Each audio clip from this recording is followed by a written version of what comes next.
ہے۔ حضرت عیسیٰ علیہ السلام چند گھنٹوں کے بعد گزرے تو لوگوں نے کہا حضور یہ کیا ہے؟ فرمایا دنیا داری کا انجام، لالچ کا انجام، دھوکے کا انجام، فریب کا انجام۔ حضرت ادریس علیہ السلام کی دوستی ہو گئی رضوان سے۔ رضوان جنت کے فرشتے کا نام ہے جس کے پاس چابی ہے جنت کی، دروازے پہ بیٹھے ہوتے ہیں، رضوان اس فرشتے کا نام ہے۔ تو حضرت ادریس کا یارانہ تھا، وہ ملنے آتے تھے جناب ادریس علیہ السلام کو۔ تو ایک دن حضرت ادریس کہنے لگے تو خود تو یہاں کی سیر کر جاتا ہے، مجھے کبھی کرائی نہیں، آپ بھی کر لیں۔ تو فرشتہ آپ کو جنت دکھانے لے گیا۔ جنت میں جا کے تو کہنے لگا حضور چلے، فرمانے لگے کدھر؟ کہنے لگا واپس، فرمانے لگے میں نے جانا ہی نہیں۔ اس نے کہا کیوں؟ فرمانے لگے اللہ فرماتا ہے ہم فیہ خالدون، جو جنت میں آئے گا نکالا نہیں جائے گا، تو کیسے مجھے نکال سکتا ہے؟ کہنے لگے جناب آپ نے سیر کا کہا تھا۔ فرمایا سیر ہی ہے یہ، اس لیے کہ جنتی ساری عمر ہی سیر کریں گے، وہ سیر ہی کریں گے، سفر تو تھکا دیتا ہے بندے، یہ سیر ہی ہے۔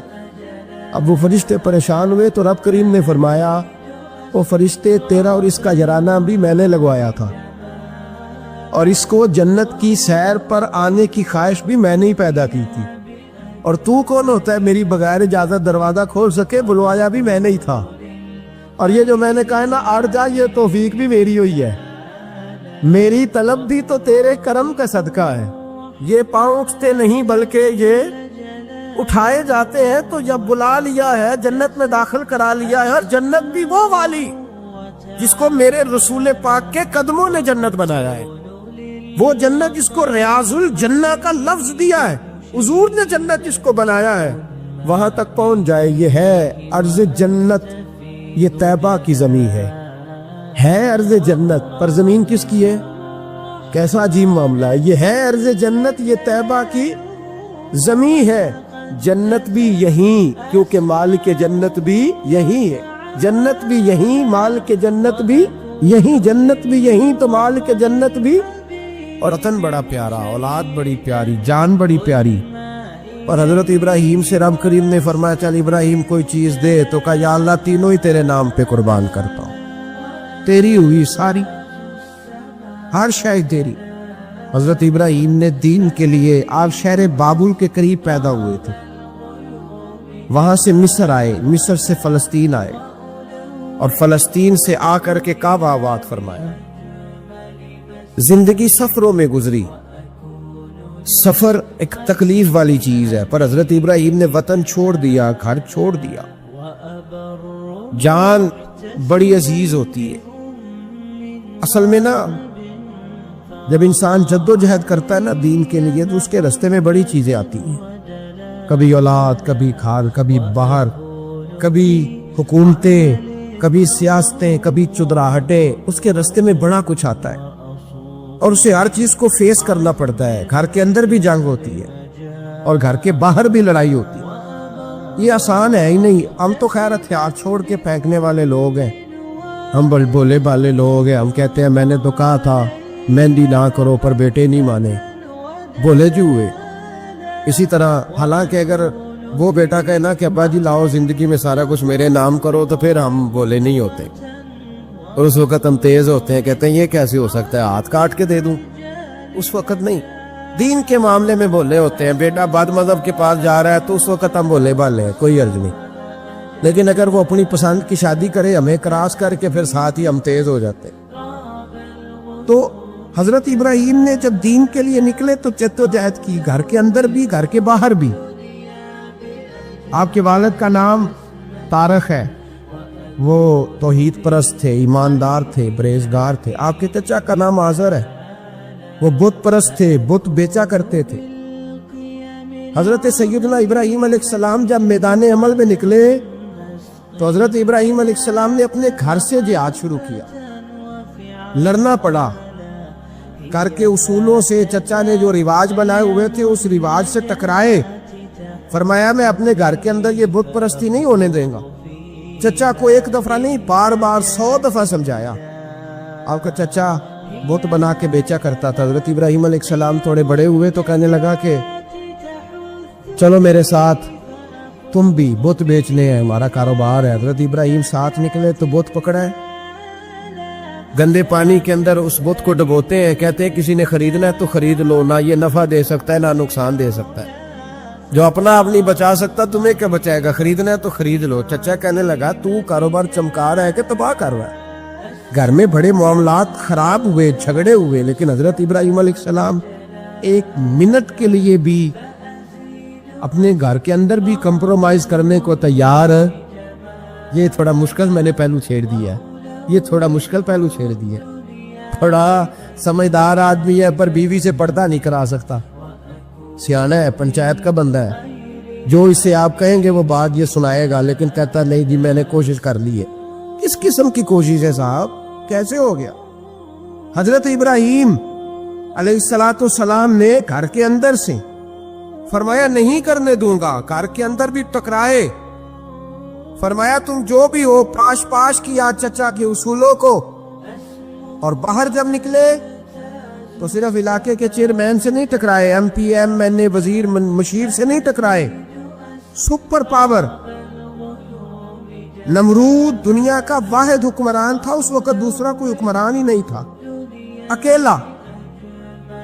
اکیلے حکمران سے جا کر ٹکرائے، کوئی ساتھ فوج نہیں تھی، کوئی ساتھ ان کے طاقت بظاہر دنیا داری کی کوئی نہیں تھی، پر حضرت ابراہیم جا کے ٹکرائے، اور میرے رسول پاک صلی اللہ علیہ وسلم نے سند بیان کی، فرمایا افضل الجہاد کلمۃ الحق عند سلطان الجابر، فرمایا سب سے افضل جہاد یہ ہے کہ تو ظالم بادشاہ کے سامنے کھڑے ہو کے حق بات بیان کرتے، یہ سب سے بڑا جہاد ہے، یہ سب سے افضل الجہاد کلمۃ الحق عند سلطان الجابر، سب سے بڑا جہاد۔ حضرت ابراہیم کھڑے ہو گئے، سپر پاور سے ٹکرائے۔ یہاں ہم لوگ حکمتوں کا شکار ہیں، دیکھیں گے، کریں گے، سوچیں گے، اور مولوی صاحب کو ویسے کہتے ہیں آپ پرہیز کریں سیاسی باتوں سے۔ بھئی اللہ کے ہر نبی نے جا کے وقت کے ظالم حکمران کو لتاڑا ہے، للکارا ہے، یہ تو مشن انبیاء ہے۔ حضرت سیدنا ابراہیم علیہ السلام نے جو اس کو جا کے کہا کہ تو جھوٹ بولتا ہے، تو جھوٹا ہے، تو خدائی کا دعویٰ کرتا ہے، تو بہت بڑا ظالم ہے، اور قرآن مجید نے اس ساری بات کو بیان فرمایا۔ حضرت ابراہیم علیہ السلام سے کہنے لگا میں رب ہوں، تو آپ نے فرمایا میرا رب تو وہ ہے جو زندہ کرتا اور مارتا ہے، تو پھر آپ حق بات بیان کریں گے تو اللہ مارے گا کہ بندہ مارے گا؟ کچھ بھی نہیں ہوتا، کیونکہ زندگی موت کس کے ہاتھ میں ہے؟ اللہ کے ہاتھ میں، زندگی موت اللہ، کچھ بھی نہیں ہوتا۔ انسان صحیح سمت کا تعین کرے اور صحیح چلے۔ حضرت علی شیر خدا سے کسی نے کہا تھا کہ آپ کے بڑی دشمنی ہے، کوئی محافظ رکھ لے، آپ فرمانے لگے موت خود بہت بڑی محافظ ہے، وقت سے پہلے آتی ہی نہیں، بڑی محافظ ہے، وقت سے پہلے۔ علامہ نورانی رحمۃ اللہ تعالیٰ علیہ کراچی جیسے شہر میں رہا کرتے تھے، جہاں گام پہ خطرہ تھا، لوگوں نے کہا حضرت اتنے بڑے لیڈر ہو، آپ کی جماعت کی 62 سیٹیں ہوئی قومی اسمبلی میں، ایک ایسا وقت بھی آیا تو کوئی ایک آدمی بندوق والا، آپ فرمانے لگے مجھے ضرورت ہی نہیں، اس لیے کہ جس خدا رسول کے لیے میں نکلا ہوں وہ خود ہی حفاظت کرنے والے ہیں، ضرورت نہیں ان کی۔ تو بھائی حضرت ابراہیم ٹکرائے، اور آپ کا انداز کیا ہے؟ جا کے کہا کہ تو نہیں، خدا وہ ہے جو زندہ کرتا، اور اس نے ایک بیوقوفوں جیسی دلیل دی۔ ایک آدمی کو کل پھانسی دینی تھی تو اس کو بلایا، کہنے لگا تجھے کب پھانسی ہے؟ اس نے کہا کل، کہنے لگا جا تجھے ذات کیا زندگی دی، اس کو چھٹی دے دی۔ ایک عام آدمی بیچارہ بیٹھا تھا، اس کو پکڑ کے نا کہنے لگا اس کی گردن اڑا دو، کہنے لگا دیکھ لو میں بھی زندہ کرتا اور مارتا ہوں، وہ جو کل مرنے والا تھا میں نے زندہ کر دیا ہے، اور جس کو پتہ ہی نہیں تھا کہ میں نے مرنا ہے اسے پکڑ کے میں نے مار دیا ہے۔ یہ بیوقوفوں جیسی دلیل ہے۔ حضرت سیدنا ابراہیم علیہ السلام چاہتے تو اسی وقت دلیل توڑ دیتے کہ تو کیا بیوقوفوں جیسی بات کر رہا ہے، اگر تو زندگی دیتا ہے تو مرے ہوئے میں جان ڈال کے دے جس کو تو نے مارا ہے۔ لیکن حضرت ابراہیم نے دیکھا کہ بیوقوف ہے، بیوقوفوں سے بحث نہیں ہوتی، دلیل بدل لی جاتی ہے، ان کی عقل کے مطابق بات کی جاتی ہے۔ حضرت ابراہیم فرمانے لگے میرا رب وہ ہے جو سورج مشرق سے نکالتا ہے اور مغرب میں غروب کرتا ہے، تو اگر رب ہے تو تو مغرب سے نکال کے مشرق میں غروب کر۔ فبہت الذی کفر، کافر لاجواب ہو گیا، اس کے پاس اس چیز کا کوئی جواب نہیں تھا۔ علامہ اسماعیل حقی نے خوبصورت فقرہ لکھا ہے، خوبصورت، جان ڈال دی ایک جملہ کہہ کے۔ حضرت سیدنا علامہ اسماعیل حقی رحمۃ اللہ علیہ فرمانے لگے چونکہ نمرود بیوقوفوں جیسی باتیں کر رہا تھا، اگر وہ یہ کہہ دیتا نا کہ میں سورج کو نکالتا ہوں مشرق سے، میں غروب کرتا ہوں معاذ اللہ مغرب میں نکالتا ہوں، تو آپ اپنے رب سے کہیے کہ وہ مغرب سے نکال کے مشرق میں غروب کرے۔ علامہ اسماعیل حقی فرماتے ہیں رب کریم کی آواز قدرت تھی، مالک حضرت ابراہیم علیہ السلام کے اس اگر وہ کہہ دیتا اور حضرت ابراہیم دعا کر دیتے تو رب کریم نے فرشتوں کو تیار بٹھایا ہوا تھا، فرمایا اگر یہ کہہ دے میرے خلیل سے کہ سورج مغرب سے نکال کے مشرق میں غروب کرنا ہے تو تیار رہنا، جس طرح خلیل کہیں گے ویسے ہی کر دیں گے۔